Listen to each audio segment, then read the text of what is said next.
Alright, luno sirese lugambo nzize kwogera facts. Gwe kinaanyiiza it is okay, naye ngenda kyogera. But before that, njagala osokolabe clip eno kwe tugenda osinziirira okukola video eno mpaka lweggwayo. Watch this please. Lawrence Madowo abatanzania yabakolera naye documentary gye yafulumizza ku ffe bannayuganda kubigenda mu maaso mu kalulu ke Uganda erimu ebirumira dikiteta yamukedde. Njagala tutambule nga tumanyi bwe tuyimiridde. Yes, incident eyali eyiganga ne bakuba omuntu essasi, abantu ne basitula omulambo bagutwalira oli assa omuntu nabo ne babakubamu amasasi. Bw'oba tonnayogera ku bantu bafudde mu campaign Uganda eryo libagulire ki bw'otulaga be bakuba emiggo kitegeeza obifudde politics awo badikiteta bakolawo nnyo.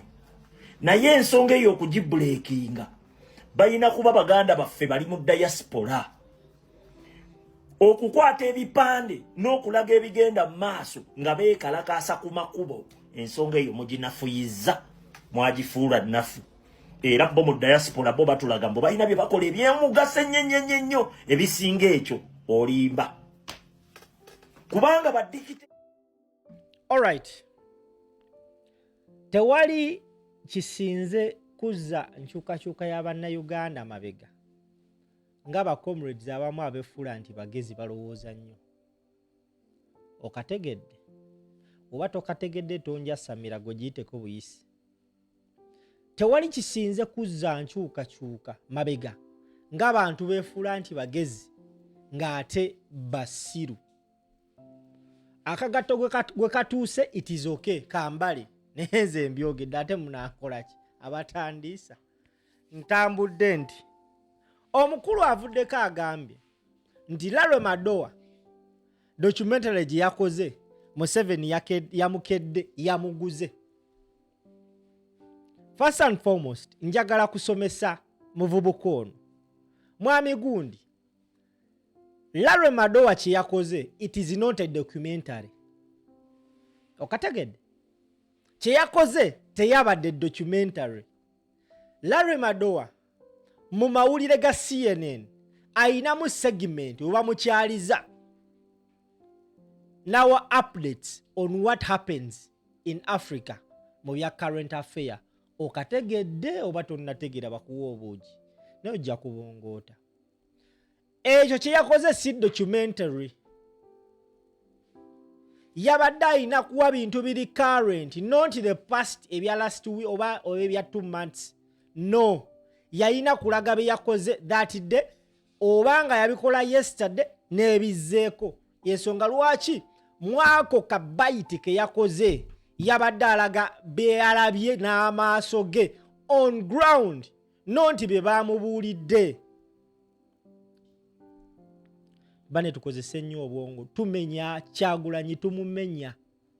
Buli wagezaako zimba ne tutandika zimbulula tukozese ku bwongo bannaye tumenya abakulembeze.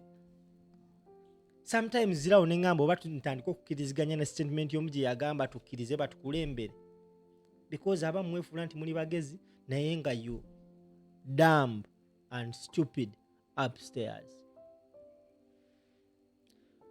Eno gye yakoze si documentary. Learn that from me. It is not a documentary.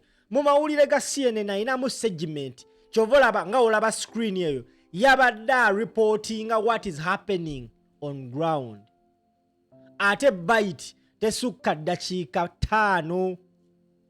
Njagala nkubuuze bukyanga mutandika struggle CNN yabawaddeko bite y'eddakiika 5.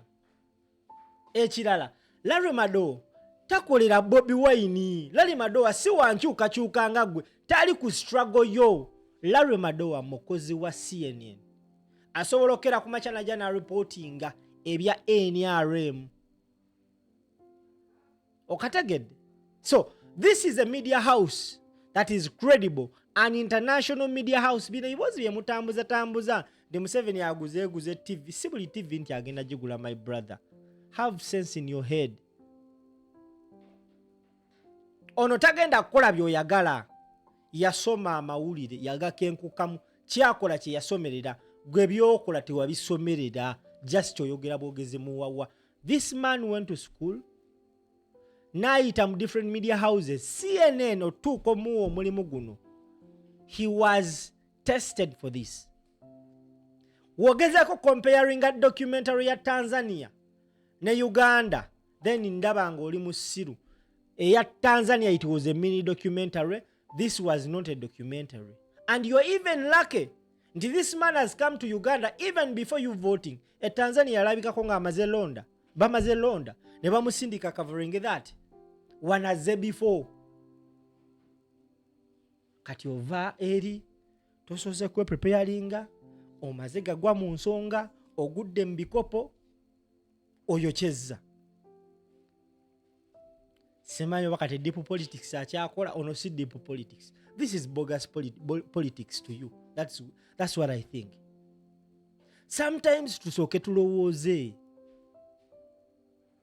When you think every time buli agenda kola kye mwina kwagala. Yensonga lwaki Joel Senyonyi yavaayo n'akola statement yakola mu parliament n'agamba tugenda mu parliament ne mubuuka ne mwasama nga temunnamanya kyazzaako yamaliriza abakubye ejje mwasigala mutunulangaazi olw'okuba nga you don't use your heads muli basiru mumenya abakulembeze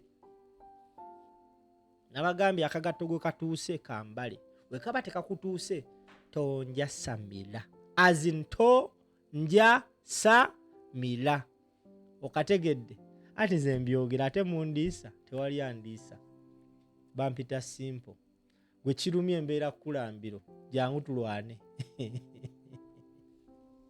So ladies and gentlemen, olutalo tulimu it is not a simple war.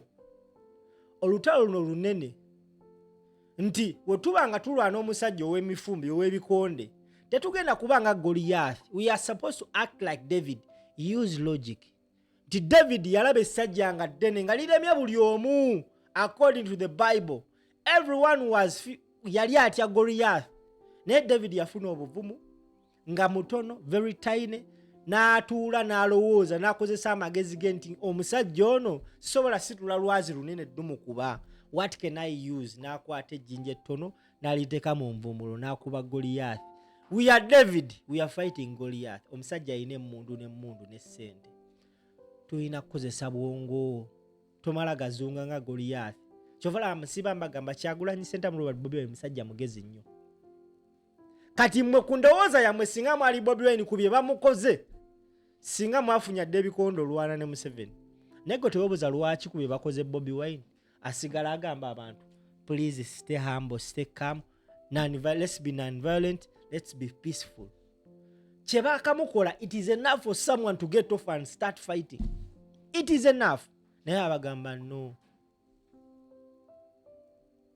A man has come out from Kenya to cover a story that we badly needed our issue to be aired on CNN.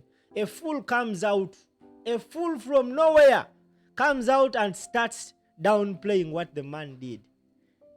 Banaye obusiru bwannaaba ki? Kale gwalabe video naginyumiddwa Jolo Quality Properties bakafulumbya amataka bayina offer ku kakadde kamu n'ekitundu osobola ofuna poloti gomvubuke yeezimba omwaka n'oguyingira nga at least olinawo something kyolaga ensi. So please kuba essimu eyo omukyalo oyo omunnyonnyole omugambe mpulidde akalango nga simpa akakola njagala ttaka agenda kulambuza ate obeere nga ofuna ky'oyagala. God bless you.